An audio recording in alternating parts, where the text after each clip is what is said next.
Hi, John Reed, Aerodinosaur. This video features extremely rare full audio footage inside and out of the very last Ford Trimotor to see revenue airline service and the oldest flying aircraft in existence at that time. We shot this in 1989 at Creve Coeur Airport's old-fashioned grass strip in West St. Louis County, Missouri, when my dad, my brother, and myself went up in it. It was an early 4ATA, and its last airline revenue operation was conducted by Island Airlines during 1986, when they shut down for good as one of the oldest airlines in existence. However, we'll first warm up with a ride in a Stearman B-75 military trainer. Bear with me, I'll explain why in a minute. At the time of our filming in 1989, our trimotor, November 7584, was in the middle of a 6-year barnstorming stint all over the U.S. by owner-pilot Al Chaney, who gave weekend passenger rides at each venue. He finally sold the plane to Kermit Weeks in 1992. At the time our footage was shot, Chaney was also one of the oldest pilots in the world at 80 years. The barnstorming plane still retained its Island Airlines colors, except for the airline's titles. So there we were, flying in the oldest airworthy aircraft in the entire world with one of the oldest pilots ever. November 7584 was built in 1928 as the 38th trimotor built. It was originally owned by the Robertson Aircraft Corporation in St. Louis, which wound up as one of the main components of the later American Airlines. It flew with Robertson starting a year after Lindbergh's mailplane employment there and after his transatlantic flight in May 1927. It has a wingspan of 75 feet and a length of 51 feet. It spent most of its revenue life with one operator, Island Airlines, out of Port Clinton, Ohio. It started service with them sometime during the 1950s, but the airline had been operating trimotors since 1936. Making Island Airways the longest consecutive operator of the trimotor for 50 years. Island Airlines was the true originator of the shuttle service, later utilized by Eastern Airlines and many others. Port Clinton, Ohio is just off Lake Erie. Island flew mostly in the summer with multiple flights per day for tourists and vacationers on very short hops of 6 to 12 miles to several small island destinations on Lake Erie on the western side of the lake. They not only flew tourists to the several wineries on the island group, but were also the supply line for some 600 residents of those small islands. Our early model 4ATA was originally powered by the 9-cylinder 200 horsepower Wright J4 R790 Whirlwinds. The number 790 designates the approximate total cubic inch displacement of the engine cylinders. However, the plane we'll fly in did not use the J4. Island refitted their 4ATAs with the 235 horsepower 7-cylinder Wright J67 R760, which was slightly more powerful and easier to maintain with its larger and fewer cylinders.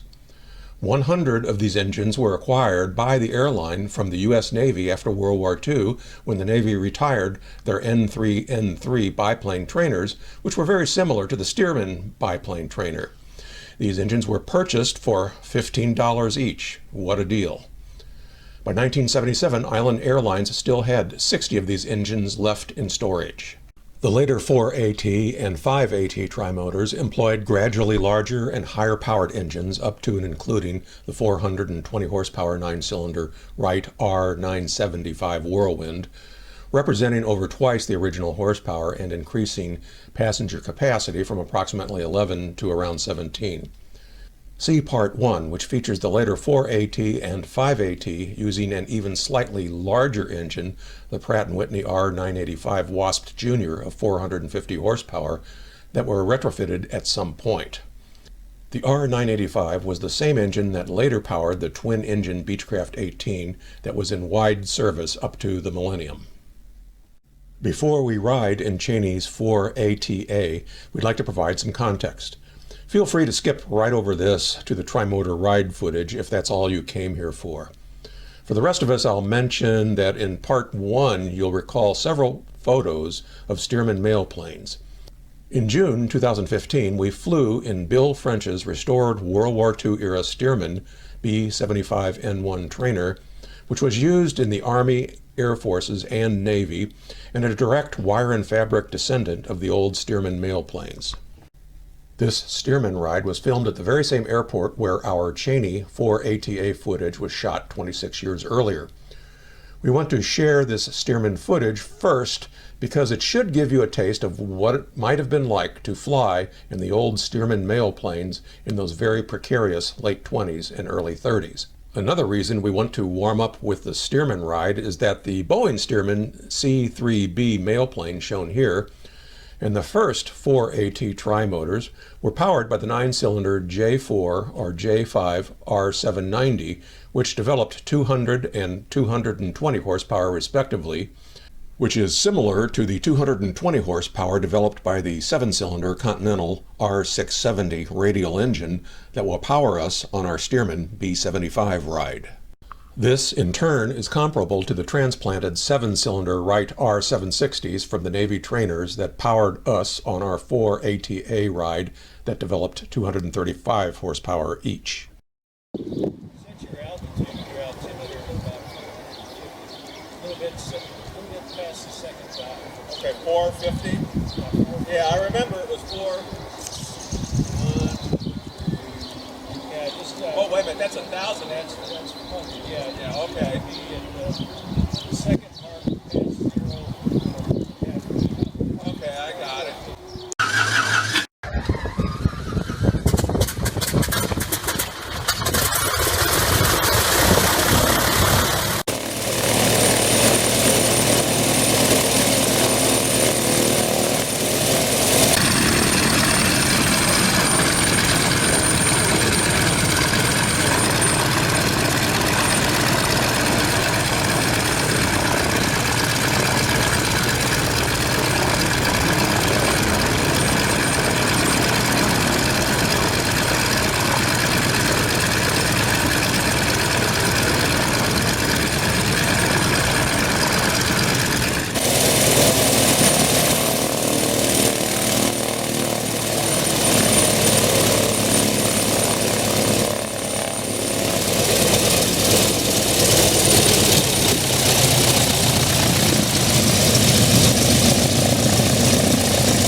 I always hated it when you had ice on the runway.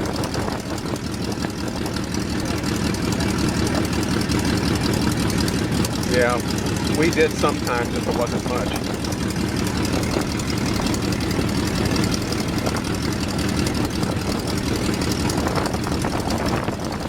I guess not in this.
I might try to sell them this. Use the seat cushions as life preservers. Open the airplane is that? No kidding.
land into the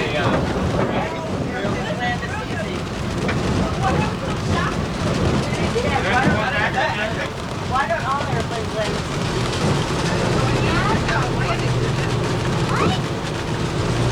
There, you can assume your responsibility for the children now. I don't think I like taking off from the plane field.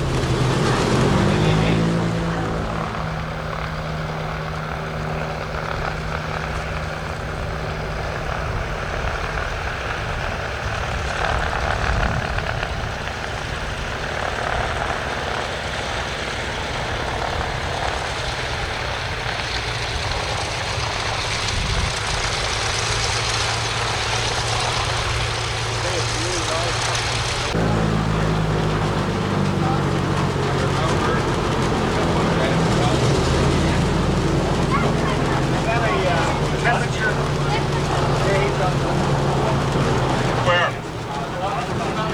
Oh, yeah. On the pylon. Oh, you can't see it yet. Oil temperature.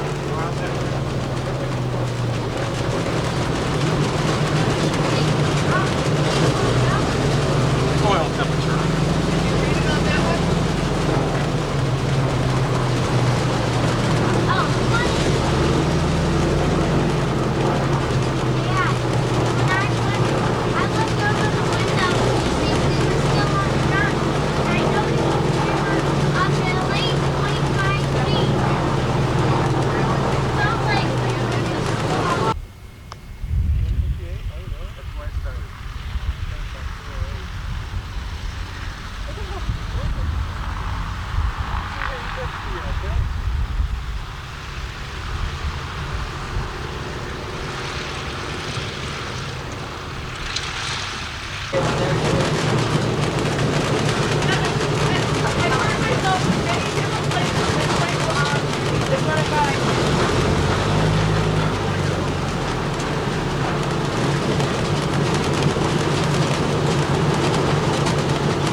Thanks, everybody. Thank you. Thank you. Get out, water, please stay at least 10 feet away from airplane.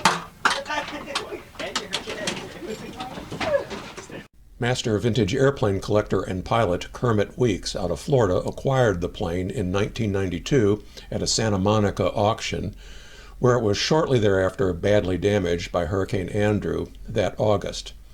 The banged-up plane was stored for many years and is now undergoing a long-term restoration to original Island Airlines condition using the same non-original R760 engines that Island Airlines used, utilizing a contract rebuilder in Vicksburg, Michigan. After the trimotors of the mid-1930s, most airliners and heavy transports had 2 or 4 engines over the next several decades. So were the trimotors of the 1920s and 1930s a fluke? Hardly so. Starting with the British DH-121 Trident in the early 60s, trimotors reigned once again for decades. Witness the Boeing 727, the Lockheed L-1011, the McDonnell Douglas DC-10, and McDonnell Douglas MD-11, a few Russian jetliners, and even a few smaller corporate jets. This major reemergence of the trimotor lasted over 4 decades before fizzling out just after the millennium. These jets, especially the 727, were called three-holders by their crews. Even this light-piston trimotored Britten-Norman Trilender dominated many regional markets in the last decades of the 20th century. Now it's the twin jets that rule, and probably will do so for the foreseeable future as long as gas turbine engines reign. This is due to geometrically increased power and engine reliability for turbofan power, as well as simplification of maintenance, and resultant lower operating costs, which have each outstripped all other considerations.